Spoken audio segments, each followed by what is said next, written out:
Curitiba, Lajeado,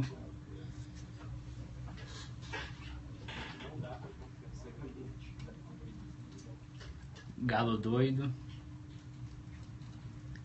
João Pessoa, Abiaslândia, Planaltina. Vamos começar? Tem mais gente entrando. Deixa eu abrir aqui entre as minhas 46 abas do navegador. Deixa eu abrir aqui o Twitter.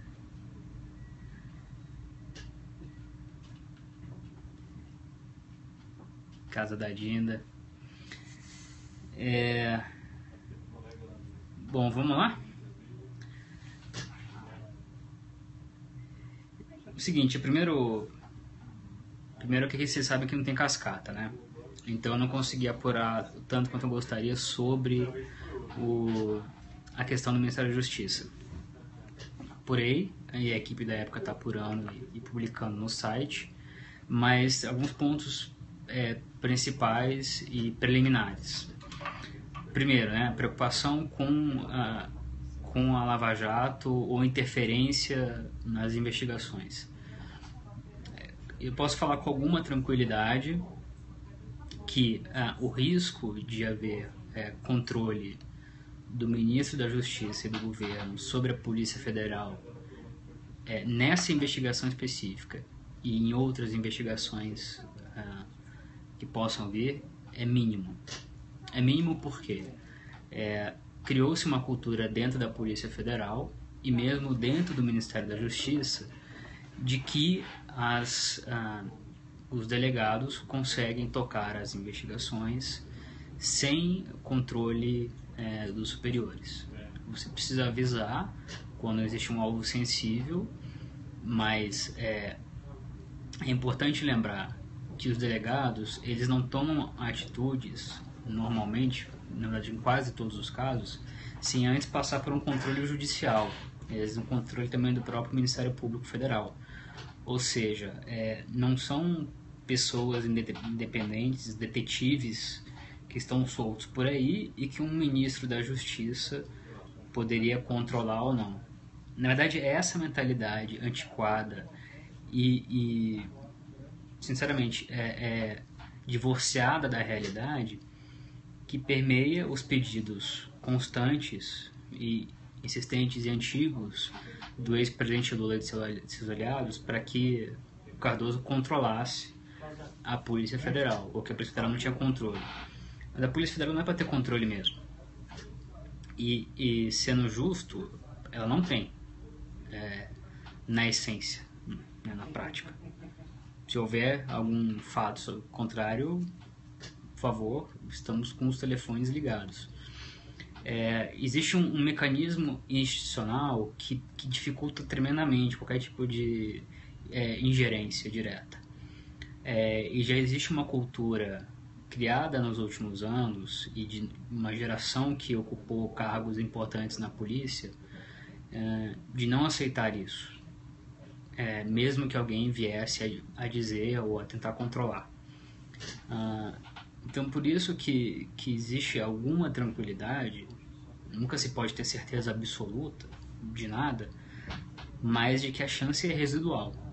Ou seja, de que, para quem não tem conhecimento de como as coisas funcionam em Brasília, um ministro assuma agora a justiça e ponha-se a opinar ou gerenciar o que quer que seja da operação, no caso da Lava Jato, por exemplo. Você tem uma força-tarefa, tem muitas pessoas envolvidas. Então, a mínima tentativa de controlar, se informar demasiadamente sobre qualquer fato da operação, vai chegar na imprensa em 25 segundos, no máximo.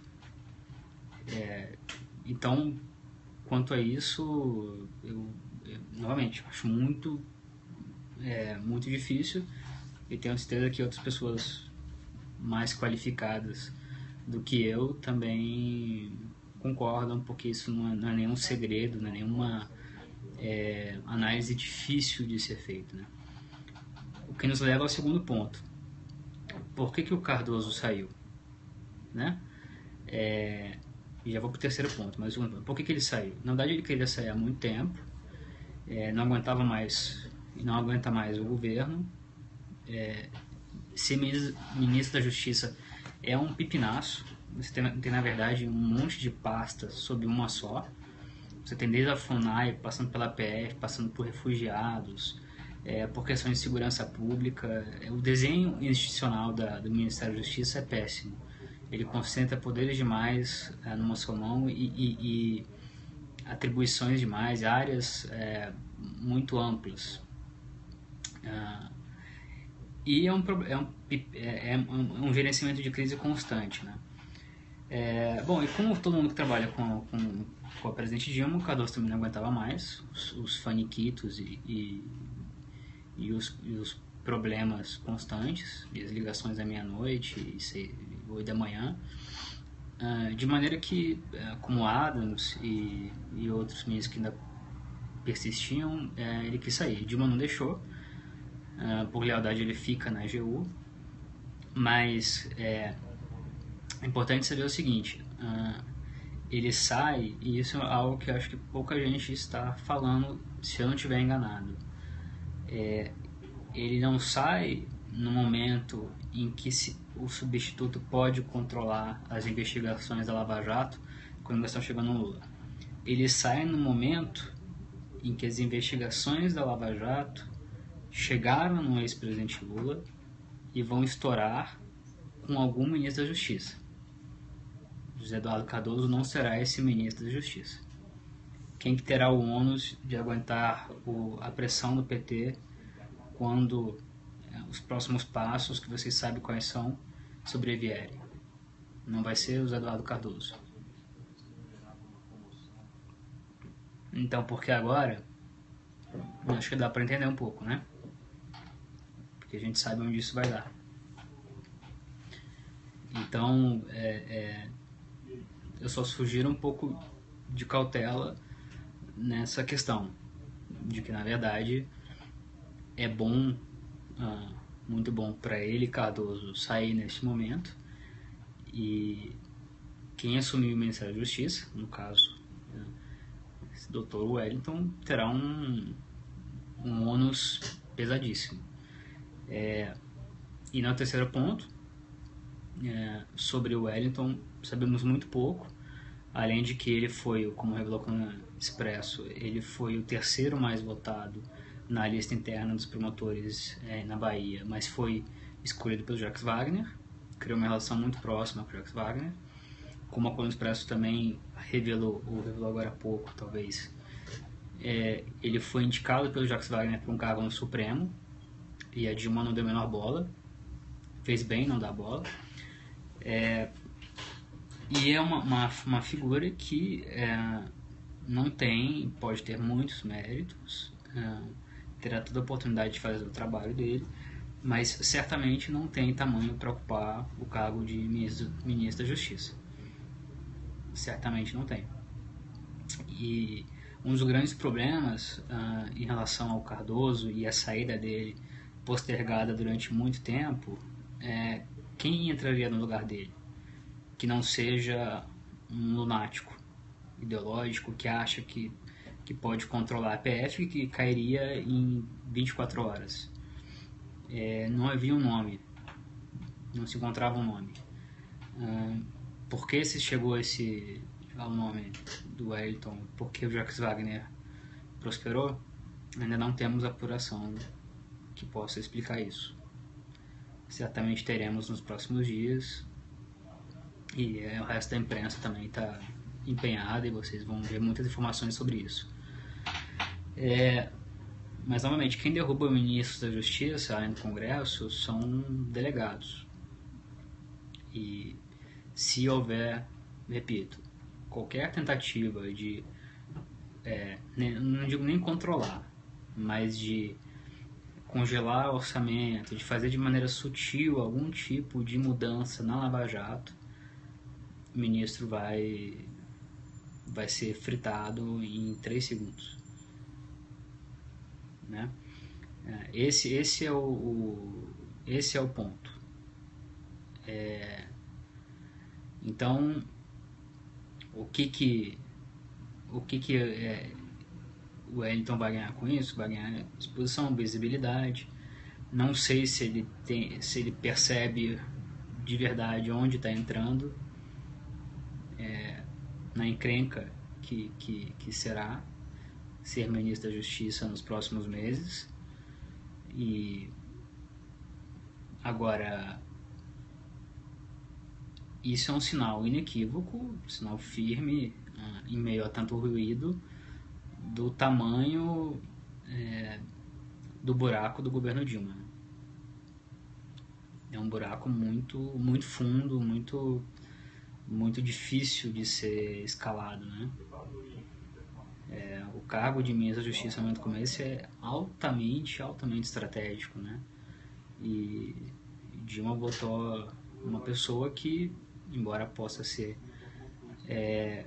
não vou dizer controlada, mas supervisionada de muito perto pelo Jacques Wagner, acaba tendo que tomar decisões cotidianamente que são difíceis e podem redundar rapidamente numa demissão ou num esvaziamento relâmpago, né? É um fusível muito simples de ser queimado, né? É jogo de gente grande com muitos amadores, né? Mas percebam que o timing não é gratuito, não é fortuito. Estamos no contexto de um crescimento exponencial da Lava Jato e das outras operações que investigam e obtêm provas contundentes de corrupção sistêmica no governo liderado pelo PT. E no momento em que o desgaste chega a um ponto, não vou dizer que chega ao máximo, mas está chegando perto dos píncaros, o ministro da Justiça finalmente sai e o ex-presidente Lula passa a batalhar, como eu escrevi agora há pouco no Twitter, juridicamente, né? Porque já não tem mais o que ganhar, ele só tem agora a deixar de perder. Então a Lava Jato, numa manifestação ao Supremo, a ministra Rosa Weber confirmou a fundada suspeita em cognição sumária de que o ex-presidente Lula, no exercício de seu mandato, recebeu vantagens indevidas da Odebrecht, da OAS e do Zé Carlos Bonlai, em função das obras feitas no sítio de Atibaia e no apartamento no Guarujá. Ou seja, não existe presente, você pode chamar do que quiser o que aconteceu ali, mas o fato é de que no contexto da Lava Jato, no contexto dos benefícios criminosos concedidos a essas três partes, Odebrecht, OAS e Bonlai, há fundada suspeita de que havia um quiprocó, havia um tomar lá da cá, de que havia, portanto, uma corrupção passiva do então presidente Lula. Então a Lava Jato está muito perto disso. Boa parte das provas já são públicas e, portanto, nos permitem falar com mais tranquilidade sobre a solidez das evidências, sobre os caminhos que se desenham com muita rapidez, né, nos próximos dias e meses. E, ao mesmo tempo, como nós escrevemos na revista Época nessa edição, num contexto que não envolve, cuja gravidade não se esgota no Petrolão, que já seria muito grave. Se amplia até a outros países, com a investigação em Brasília sobre o tráfico de influência cometido pelo Lula, segundo os procuradores de Brasília, o modus operandi criminoso, também nas palavras dos procuradores de Brasília, entre os atores Luiz Inácio Lula da Silva, fazendo tráfico de influência em favor da Odebrecht, em países em que o BNDES havia financiado contratos que seriam, por sua vez, direcionados à Odebrecht. Nesse quadro, João Santana entra como marqueteiro responsável por eleger os presidentes amigos e que, por sua vez, seriam mais suscetíveis aos argumentos da própria Odebrecht e do ex-presidente Lula para que os contratos da Odebrecht, financiados com o dinheiro do BNDES, fossem de fato liberados por esses governos. Nós estamos tratando de um mega esquema, eu não uso a palavra de forma ligeira, internacional de corrupção. No centro dele está o Odebrecht, segundo todas as evidências disponíveis. Há muitas provas que são retorquíveis e há suspeitas com provas sólidas de que o ex-presidente Lula, no caso agora também o João Santana, entre outros agentes brasileiros e estrangeiros, participavam dessa organização criminosa. Todos negam isso. O Odebrecht continua sem confirmar nada, embora a delação premiada e o acordo de leniência estejam sendo pensados, analisados dentro da empresa já há algumas semanas, não foi de agora. Nós que revelamos isso na revista, isso voltou à tona. Ex-presidente Lula também nega, evidentemente, qualquer tipo de irregularidade, pelo contrário, diz que é a alma mais honesta do Brasil. E o João Santana e a mulher dele admitem então somente o que está nas provas, que é um caixa 2. Então nós estamos no meio dessa investigação e desse contexto. Há fatos simples de se entender, como o caso do sítio, Minha Casa, Meu Sítio, Minha Vida, o caso do triplex, de certa maneira. Há casos mais complexos, como o do tráfico de influência nos outros países, mas há a sucessão de versões fajutas apresentadas pelo ex-presidente. No caso, por exemplo, no sábado, ele disse ao Supremo que o sítio é dos amigos e que o Bonlai ajudou a organizar o sítio, e a defesa do Bonlai negou isso. Então quando começa a haver ruídos entre as defesas dos investigados, é um sinal de que mais um sinal do tamanho do problema e do tamanho do medo. Quando cada um começa a estabelecer uma defesa, uma estratégia jurídica distinta das dos demais acusados, isso é um sinal de que há problemas internos e é um sinal de que a investigação pode avançar ainda mais. E eu já falei demais para um periscope papum. Acabei falando mais do que eu deveria. Sim, há delações muito fortes a caminho.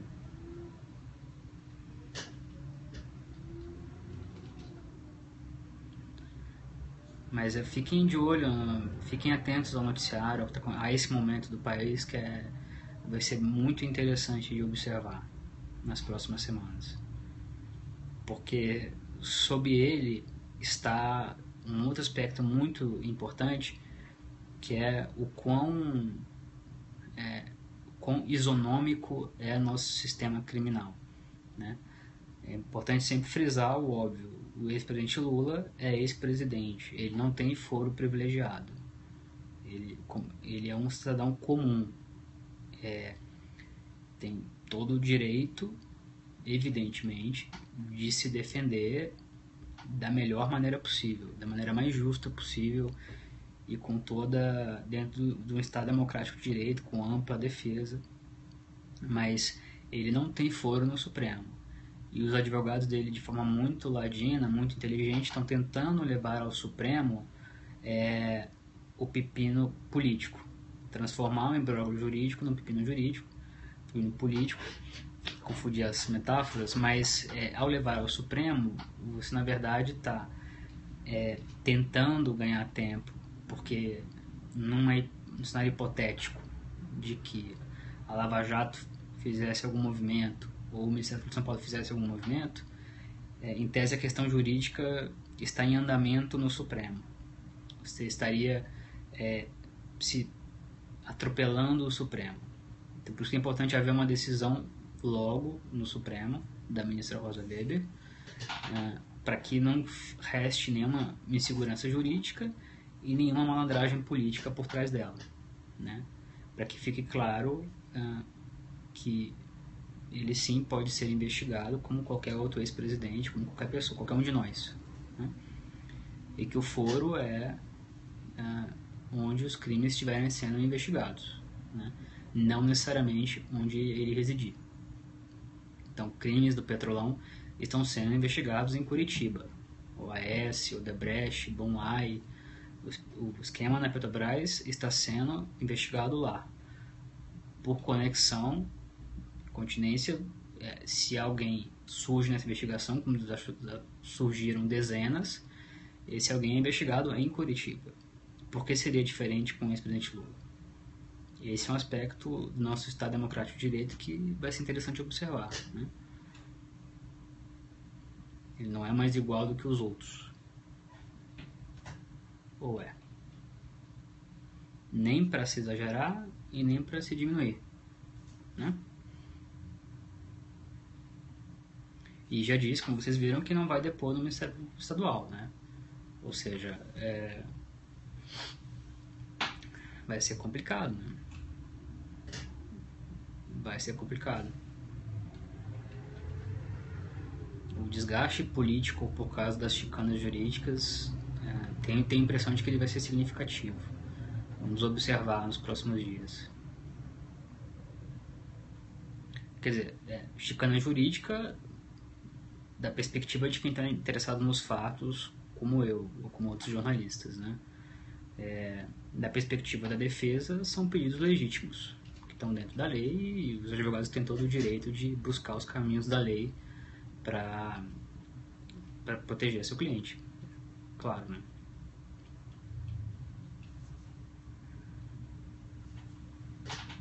PF pode prender ministro? Deve, caso haja uma decisão judicial.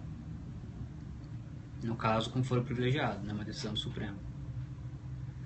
Ele está me processando? Sim, o ex-presidente Lula está me processando, a mim, a outros jornalistas, a revista e também outros veículos, né, e outros jornalistas.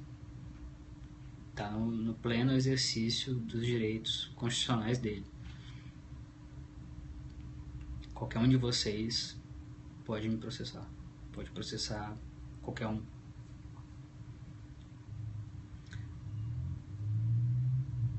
Se ele não depuser, é preciso ver qual vai ser a decisão do TJ, né? Porque ele entrou com um pedido, um HC preventivo. Se o HC for deferido, ele está coberto pela lei, pela justiça, e não precisa depor. Aí cabe ao Ministério Público recorrer dessa decisão e tentar derrubá-la para que ele seja ouvido. Como eu falei no Twitter, escrevi no Twitter, a questão é jurídica agora, né? Vai ser uma batalha constante para que ele possa ser investigado, e do lado dele, dos advogados dele, lutando para que ele não seja investigado, não deponha, enfim, não tenha que passar por nenhum constrangimento legal, né? É isso que a gente vai assistir agora em várias frentes. Na verdade, já começou isso antes, né? Com o pedido de para que o conselheiro saísse do caso. Isso é uma etapa mais grave de um processo que já vem se desenrolando, né? Sim, isso desgasta politicamente, eu acho que isso é inequívoco, mas o protege juridicamente. Como eu disse, o jogo agora é outro. A batalha agora é em outro campo. Agora não é para ganhar, é para deixar de perder, ou perder menos.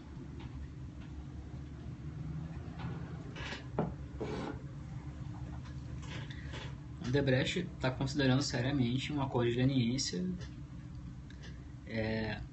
mas eu sou muito reticente quanto à extensão dele, mesmo que seja firmado. Sobretudo se for firmado em Brasília.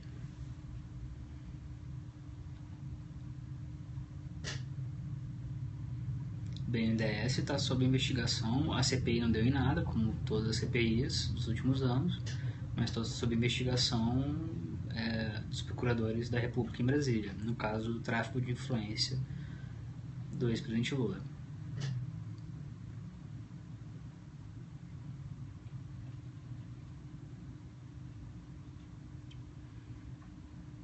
Dá 3 bombas das 4. não tenho informação sobre Emílio Odebrecht, a não ser a informação que eu publiquei, e a autoria foi minha mesmo, quando o Marcelo Odebrecht foi preso, de que o próprio Emílio Odebrecht disse a interlocutores no governo que, ao lado do filho inclusive, que derrubaria a República, né? Se o filho fosse preso. Não cumpriu a ameaça, por enquanto, mas Emílio Odebrecht é um empresário muito arrojado, que talvez não esteja percebendo somente agora, segundo interlocutores, que de fato o jogo mudou, o Brasil mudou para pessoas como ele. TSE nós podemos falar depois, acho que fica um pouco off topic. Certo? Foi útil?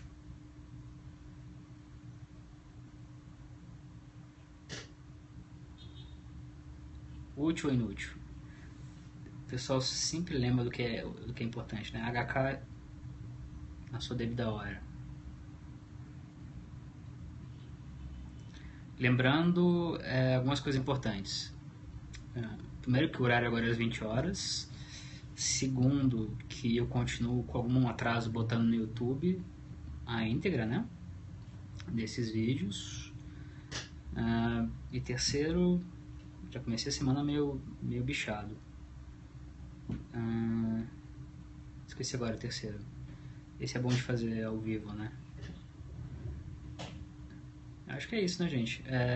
Só friso, fiquem atentos ao site da revista, às redes sociais da revista, porque nós estamos muito em cima de tudo que está acontecendo e de fatos novos, reportagens exclusivas, informações antecipadas. Então, fiquem atentos. Não vai ser perda de tempo, não. Tá bom?